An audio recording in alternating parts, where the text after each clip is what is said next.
Well, here in France, the Minister of Culture has described as a great loss to the art world and to France the death of the painter Pierre Soulages. The artist came to fame with his paintings reflecting the shades and forms of black. He died at the age of 102, the museum dedicated to the artist in his hometown of Rodez announced today. Well, I'm joined by Olivia Salazar-Winspear from our culture desk. Olivia, can you shed a bit of light on this? Tell us a bit more about this artist.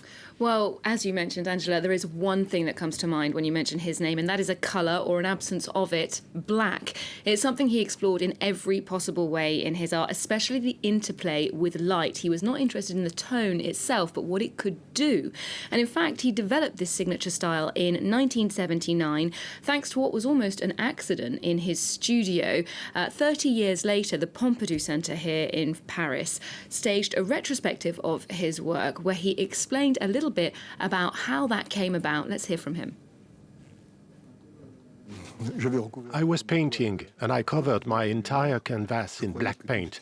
I thought I had ruined the painting, but I continued painting and came to realize that I was not working with black, but rather with light. So Soulages called this style later noir, beyond black. So it was a real exploration of trying to create texture, depth and extra dimensions using just a colour and the play of light. And he did it by applying thick layers of paint to the canvas and then using some quite unusual tools like spoons or a little comb or rubber utensils. And also he actually didn't work, which is quite unusual for an artist of his success level, he didn't work with a team of assistants to create those very detailed surface effects. They were done by his own hands. The pieces were always titled just by their date and their size, which was his version, I suppose, of untitled.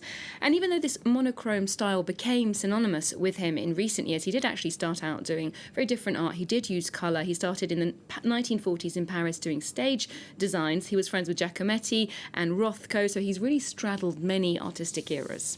Well, here in France, his work has featured in many important state collections with numerous exhibitions. Was he as important in the art world internationally?